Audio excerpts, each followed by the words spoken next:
Astro glitz YouTube நேயர்கள் அன்பர்கள் அனைவருக்கும் யோக பிரபாவின் அன்பான வணக்கங்கள். நம்ம இந்த வீடியோல எதை பத்தி பார்க்க போறோம் அப்படின்னா, தமிழ் வருடம் பராபவ வருட பலன்களை பற்றி பார்க்க போறோம். முதல்ல பராபவ வருடம் என்னைக்கு பிறக்குது அப்படின்னு சொல்லி பார்த்தோம்னா, ஏப்ரல் மாதம், ஆங்கில மாதத்துக்கு ஏப்ரல் மாதம் 14ஆம் தேதி 2026 அன்றும், தமிழ் மாதம் சித்திரை 1ஆம் தேதி அன்றும் பிறக்குது. முதல்ல பராபவ அப்படின்னா என்னன்னு சொல்லி பார்த்தோம்னா, தோல்வி, அவமானம், குறைபாடு இது எல்லாற்றையும் சரி செய்து ஒரு முயற்சியை கொடுக்கக்கூடிய, முயற்சி மூலமா வெற்றியை கொடுக்கக்கூடிய வருடம் தான் இந்த பராபவ வருடம். இந்த பராபவ வருடத்துல மேஷ ராசியில சூரிய பகவான் பிரவேசிக்கிறாரு. ஒரு பெரிய மாற்றத்தையும் புதிய தொடக்கத்தையும் கொடுக்க போறாரு. முதல்ல லக்னம் எங்க இருக்காரு அப்படின்னா ரிஷப லக்னத்துல இருக்கிறாரு. ரிஷபத்துல இருந்து 2ஆம் இடத்துல குரு பகவான் இருக்கார், 4ஆம் இடத்துல கேது இருக்கார், 12ஆம் இடத்துல சூரியனும் சுக்கிர பகவானும் இருக்கிறாங்க, 11ஆம் இடத்துல செவ்வாய் பகவான், புதன், சனி பகவான் இருக்கிறார், 10ஆம் இடத்துல சந்திரன் ராகு இருக்கார். மாந்தி பாத்தீங்கன்னா லக்னத்துக்கு 3ஆம் இடத்துல இருக்கார். இப்பேற்பட்ட பராபவ வருடம் மீன ராசிக்கு எப்படி இருக்குன்னு சொல்லி பார்த்தோம்னா, முதல்ல எடுத்தோடனேவும் குடும்பம் தனலாபம் அதிகரிக்க போகுது. தனலாபம் சூப்பரா இருக்கு.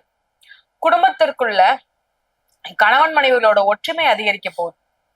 மாமனார் மாமியார் பிரச்சனை, என்னால வீட்டுல நிம்மதியாவே இருக்க முடிய மாட்டேங்கி, மருமகள் பிரச்சனை, சொன்ன பேச்சே கேட்கற மாட்டேங்காங்க, வாடுக்கு இவ்வளவு செலவு பண்ணிக்கிருக்காங்க, வீண் விரயமா பண்ணிக்கிருக்காங்க, என்ன பண்ணுன்னு தெரியலையே அப்படின்னு சொல்றவங்களுக்கு இந்த காலகட்டம் ஒரு ஒற்றுமையே அதிகரிக்க போகுது. குடும்ப ஒற்றுமை, மாமனாரா இருக்கட்டும், மாமியாரா இருக்கட்டும், மருமகன்னு சொல்லி உங்களுக்குள்ள ஒரு ஒற்றுமை வரப்போகுது. ஒரு சந்தோஷமான சூழல் ஏற்பட போகுது. அந்த விரயம் பாத்தீங்கன்னா சுப விரயமாகிறதுக்குண்டான வாய்ப்புகளை அதிகமா இருக்க போகுது. மேலும் வெளிநாடு போறதுக்குண்டான யோகம், அதாவது பாதி வரைக்கும் வெளிநாடு போறதுக்குண்டான வாய்ப்பெல்லாம் உங்களுக்கு வந்திருக்கும். எல்லாம் ரெடி பண்ணி வச்சிருப்பீங்க. ஆனா ஏதாவது ஒரு வகையில அது உங்களுக்கு தடங்களாகி போய் உட்கார்ந்துருப்பீங்க. அது உங்களுக்கு மனதளவுல ரொம்ப பாதிப்பா இருக்கும். நம்மளால எதுவும் செய்ய முடியலையோ அப்படிங்கிற ஒரு எண்ணம் உங்கள் மைண்ட்ல இருந்துகிட்டே இருக்கும். அப்படிப்பட்ட உங்களுக்கு இந்த பராபவ வருடம் என்ன பண்ணுது அப்படின்னா, வெளிநாடுல போய் உட்கார வைக்க போகுது. அது எந்த நாடா இருந்தாலும் பரவாயில்ல. ஒரு சுத்தி பார்க்க போகணுமா, அதுக்கு ஏற்பாடு பண்ணுது. சுற்றுலாவுக்கு கொண்டு போகுது. குடும்ப சுற்றுலாவுக்கு ஏற்பாடு பண்ணுது. இன்ப சுற்றுலா. இல்ல நான் வேலைக்கு தான் போகணும்னு சொல்றவங்களுக்கும் வேலையை ஏற்படுத்தி கொடுக்குது. இல்ல இது ஏதாவது படிப்பு வழியா நான் படிக்கணும், இல்லைன்னா உங்க கம்பெனில பதவி உயர்வுடன் கூடிய வெளிநாடுக்கு அனுப்ப போறாங்க. இதெல்லாம் நீங்க எதிர்பாராத ஒரு விஷயம் எல்லாமே இந்த பராபவ வருடத்துல உங்கள் நற்பலன்கள் மூலம் உங்களுக்கு கிடைக்க போகுது. எதுவும் யார் மூலமா சிபாரிசு பண்ணியோ இல்ல யாருனாலையும் உங்களுக்கு கிடைக்காது. ஒன்லி நற்பலன்கள் மூலமா மட்டும்தான் உங்களுக்கு கிடைக்க போகுது. 2வது, தொலைதூர பயணங்கள் எல்லாமே மேற்கொள்வீங்க. ஒரு பெரிய நிம்மதியான தூக்கத்தையும், ஒரு மெயினா சொல்றது நிம்மதியான தூக்கம் தானே. என்ன இருந்தாலும் நிம்மதியான தூக்கம் வேணுமே. இத்தனை நாள இல்லாம இருந்த உங்களுக்கு இந்த நிம்மதியான தூக்கம் உங்களுக்கு கிடைக்க போகுது. சரி, குடும்பம் நல்லா இருக்கு, வேலை தொழில் நல்லா இருக்கு, அப்புறம் எதுல கவனமா இருக்கணும்? உங்களால மட்டும்தான் பிரச்சனை வர்றதுக்குண்டான வாய்ப்பே இருக்கும். நீங்க தான் கவனமா இருக்கணும். அதாவது நீங்க பண்ற செயல்கள், நீங்க பண்ற சுய முயற்சி, ஏதாவது ஒண்ணு, நம்ம சும்மா இருந்தாலும் நம்ம வாய் சும்மா இருக்க மாட்டேங்கன்னு சொல்லுவாங்க இல்லையா, அது மாதிரி நீங்க சும்மா இருந்தாலும் உங்க வாய் சும்மா இருக்காது. சும்மா போறவங்களை பிடிச்சி வம்பிழுப்பீங்க. அந்த வார்த்தைகள் வீரியம் உங்களுக்கு தெரியாது. அந்த பிரச்சனைகள் வரும்போதுதான் உங்களுக்கு தெரியும். சோ எந்த இடத்துலயும் கவனமா பார்த்து பேசணுங்கிறத கொடுக்குது. ஒவ்வொரு விஷயம் நம்ம பேசும்போது எதிரில உள்ளவங்களோட மனதை புரிஞ்சுக்கிட்டு அதுக்கேத்த மாதிரி பேசணும். சடனா நம்மளாலதான் பேச முடியுங்கிற மாதிரியான ஒரு பேச்சு தோரணை உங்கள்கிட்ட இருக்கும். 2வது, நீங்க கவனமா இருக்க வேண்டிய ஒரு முக்கியமான விஷயம் சொல்லி பார்த்தோம்னா, கணவன் மனைவி, அதாவது உங்களுடைய மனைவி வழியா ஏதேனும் ஒரு சங்கடமோ இல்ல ஒரு பிரச்சனையா வர்றதுக்கு உண்டான வாய்ப்பா இருக்கும்.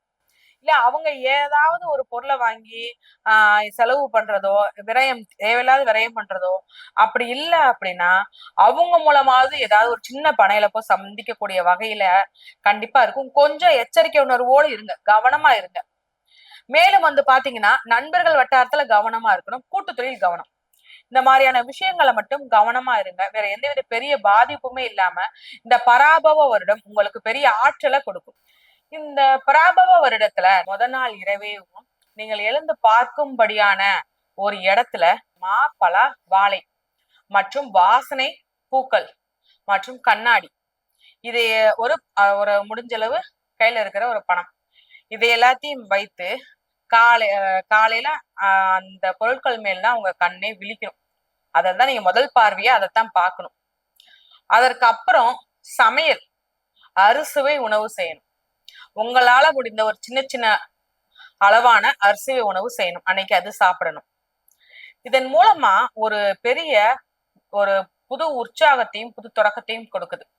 அனைத்து வகையான சமநிலை தன்மையையும் நம்ம இந்த காலத்துல சரி பண்ணிடலாம். முதல்ல முக்கியமான விஷயமா கர்ம வினை, அதாவது இதற்கு முன்பு நம்ம பண்ண கர்மா இந்த வருஷம் நம்ம அனுபவிக்க போறோம். அதுதான் இந்த பராபவ வருடத்துல மிக முக்கியமானது. இதற்கு முன்பு நம்ம நல்லது பண்ணியிருந்தோம்னா ரெட்டிப்பு லாபம் நம்மளுக்கு கிடைக்க போகுது. இதுக்கு முன்னாடி நம்ம சிறு பாதிப்பு வரையாகனே ஏதாவது ஒரு விஷயம் பண்ணியிருந்தோம்னா அதுல நம்ம என்ன தப்பு பண்ணிருக்கோம், நம்ம என்ன மாதிரி புரிதலோட பண்ணோம் அப்படிங்கிறத ஒரு நம்ம மேல ஒரு தவற விலக்கி ஒரு நற்பலன்கள், நீ இந்த கரெக்ட் மாறு, நீ இந்த அளவு இந்த தப்பு பண்ணிட்ட அப்படின்னு நம்மளுக்கு எடுத்து நம்மளை திருத்துறதுக்கு ஒரு பெரிய வாய்ப்பா இந்த வருடம் நம்மளுக்கு கிடைக்குது பராபவ வருடத்துல. என்ன வழிபாடு பண்ணா சிறப்பம்சமா இருக்கும்னு சொல்லி பார்த்தோம்னா, நீங்க வழிபடக்கூடிய தெய்வம் விநாயகர் வழிபாடு பண்ணுங்க, மெயினா துர்க்கையம்மன் வழிபாடு பண்ணுங்க.